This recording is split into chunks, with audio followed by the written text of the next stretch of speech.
Welcome to Dongle Live.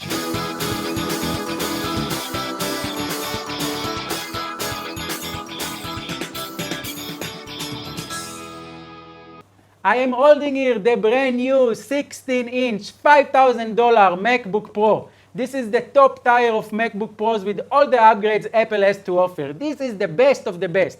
And unlike all the other YouTubers who received this computer for free and were compelled to give favorable reviews, I bought it with my own money and I'm going to give you an honest reporting about this product with the good, the bad, and the ugly. When you have to shoot, don't talk. According to Apple and all the other YouTube reviewers, this is basically the beast of all machines. This device is one step away before evolving into a sophisticated AI beast that can turn humanity into ashes. But luckily, Apple developers left us a safety key. Without the MagSafe, we can just pull the electricity cord, drag this computer to the floor, and smash it to the ground. So compared to my 2015 MacBook Pro, this machine has a bigger screen of 16-inch, faster performance, better RAM of 64GB, more hard drive space, longer battery life, enhanced graphic card, touch bar and touch bar ID, 6 speakers, round system for better music, and built-in studio quality mics. To be honest, I'm not excited at all about this product because of the Dongle life. It has been sitting here for more than a month and I've been pushing and squeezing the juice out of my 2015 15-inch MacBook Pro, but the inevitable has finally arrived and I couldn't take the very slow speed of my nearly deceased 2015 MacBook Pro. Rest in peace. So without further ado, I am upgrading. But we talk about this later. Let's go to the unboxing table first.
So after one night of migration assistant, where I transfer all my data from my 2015 MacBook into the 2019 brand new MacBook Pro, some crashes and freezes on the first time I turn on the computer. Here it is. Yay! So the first thing I want to talk about is the specs of this formidable machine and the formidable price. In this machine, I chose the 8-core as opposed to the 6-core 9th generation Intel Core i9 processor, an initial increase of $400 in price and a starting base price of $2,800. Then for an extra $200, I upgraded it to the 2.4 GHz model, and for the RAM, because I'm multitasking all the time, I upgraded it for 64 GB at a bargain price of an additional $800. And of course, because I'm editing a lot of videos, I wanted to enhance the graphic card for 8 GB RAM as opposed to just 4, which was surprisingly reasonable for an Apple product, just an extra $100. For the storage, I really wanted to upgrade for 8 TB because my videos consume a lot of space, but it was ridiculously expensive. An additional $2,200, it's almost the price of a brand new MacBook Pro, so I settled for just 2 TB and paid again a bargain price of additional $400 for the extra terabyte. Seriously, Apple, I don't know who can afford the 8 terabyte apart from the YouTube influencer who receive it for free and the employees of big production companies that also receive it for free. That brings us for a subtotal of $4,300 and of course you want the Apple Care for such an expensive computer, that's another $379. And with all the taxes and fees we reach for about $5,000, a very cost-friendly computer, Apple. The grade for affordability is 0. Comparing the price to my 15-inch MacBook Pro, which back in the day was also top tier, it costed around $3,800 including taxes out of the box. That's about 35% extra increase in price. However, I did use my last MacBook Pro for 5 years, so if I use this one for the same amount of time, that's about $1,000 per year, which I guess is reasonable. That's me trying to convince myself. So after paying this expensive price, you would expect reliability, right? Well, think again. After Migration Assistant finished, as I mentioned before, and I was excited to use my new MacBook Pro, it stuck, froze, and crashed on the first try. First attempt. First time I turn on the computer, and it's stuck. Good job, Apple.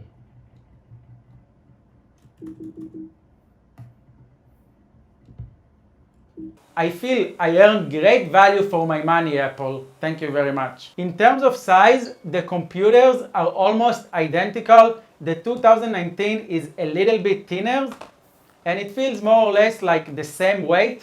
I don't know which one weighs more or less. They kind of feel the same.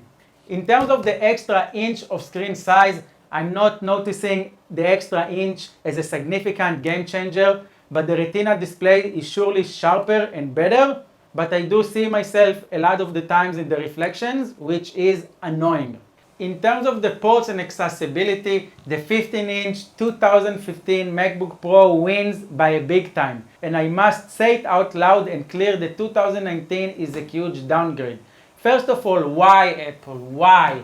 Why would you take away the elegantly designed, perfectly executed MagSafe? Take a look. 2015 power adapter, 2019 power adapter. MagSafe. Just put it in. Up. I show it to you again, the ingenuity of this amazing power adapter. Up. Up. Up. Now let's see in the 2019.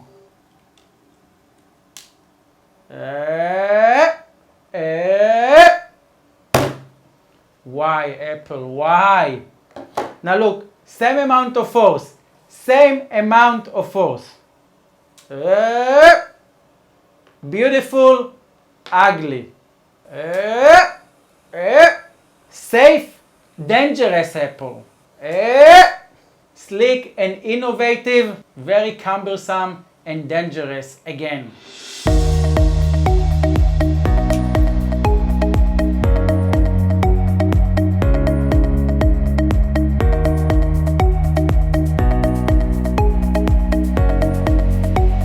Unbelievable, I can just drag the computer with a power adapter. Why would you think it's better? Why, Apple? This was one of Steve Jobs' most memorable speeches. MagSafe.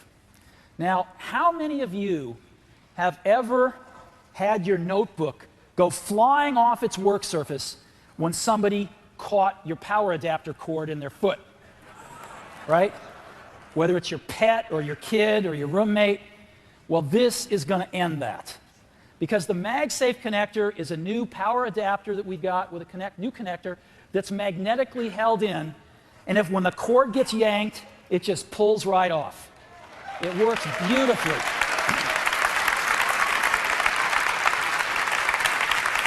Now let's talk about dongles. With my 2015, I had everything I need to access my computer. If I had a Thunderbolt drive, I just plugged to the Thunderbolt port like this. If I had a USB stick, I would just plug it to the USB port. If I had an SD card, I will just plug it to the SD port right here. But with the 2019 models, I need dongles. Dongles, dongles, dongles.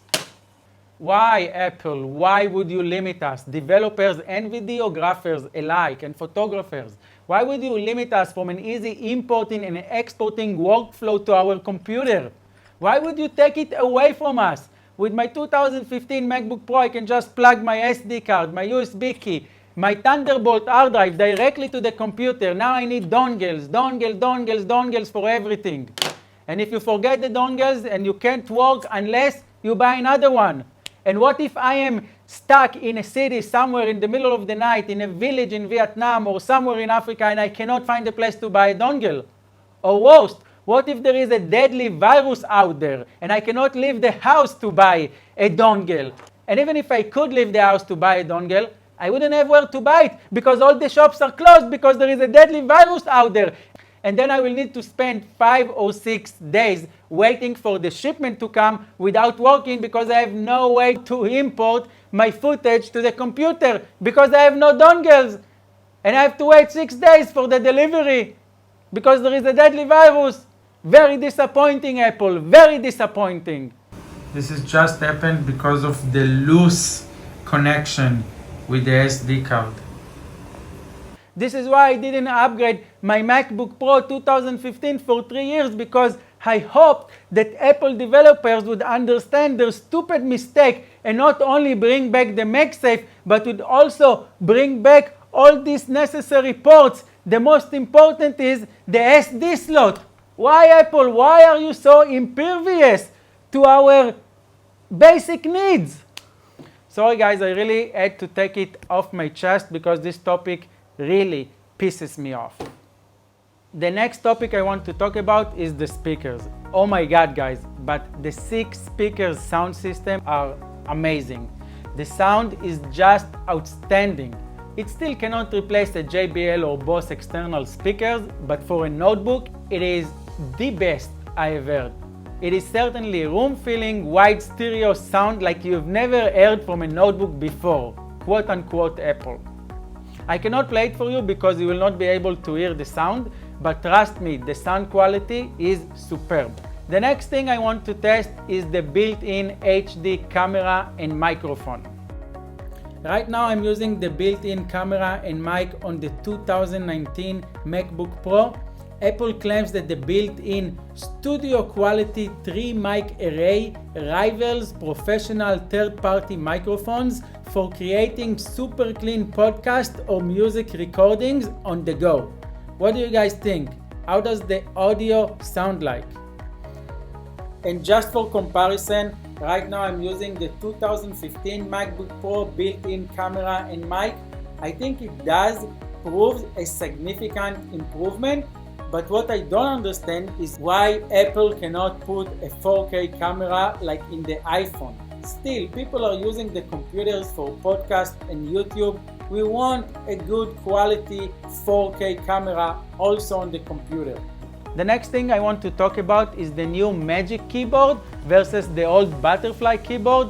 Personally, I don't feel a big difference at all. It does feel a little bit deeper and has a bit more quiet touch to it, but it's not something to write home about, and definitely it's not something your mom would care about. The next element in the new MacBook Pro is the Touch ID and the Touch Bar. I heard a lot of other YouTubers who criticize it, but I found it not just cool, but also very useful. First, not needing to type passwords all the time and just use your fingerprint for fast authentication is awesome. And second, the Touch Bar is really useful, especially for sending emails or messages to friends, for texting. Just the emoji keyboard makes it worth it. In addition, the new MacBook Pro also has a ridiculously large trackpad. Take a look at the difference. I still haven't decided if I like it or not. On the one hand, it's convenient. On the other hand, I keep pressing on it by mistake when typing because it's just so big. Time will tell if it is an advantage or a nuisance. And now for the last part of the video, the speed test. Since I cloned my 2015 MacBook Pro to the new 2019 MacBook, all the software processes are exactly identical. So let's see how much speed all this money bought me.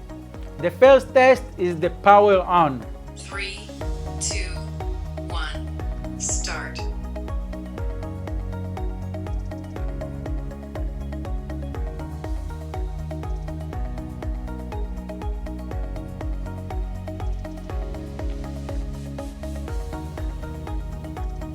The second test is the Xcode compile. I'm using this formidable machine for programming iPhone applications. So let's check out the compile speed. On my 2015, it's taking forever now. It's just unbearable. Start.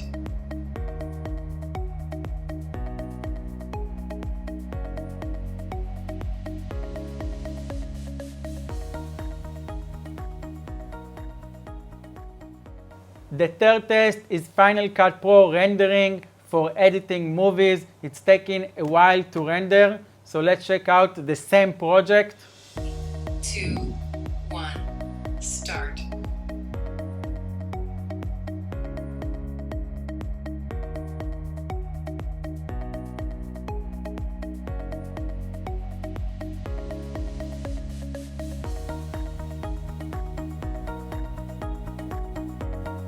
Finish. The MacBook Pro 2015 is at 48%, which is in par with what Apple advertised, 2.1 times faster. And the last and final test, transfer a large image from an iPhone. I have a 12 GB 20 minutes 4K video file on my iPhone 11 that no matter what I do, I cannot transfer it to my computer. Not using AirDrop, not using image capture, just I can't.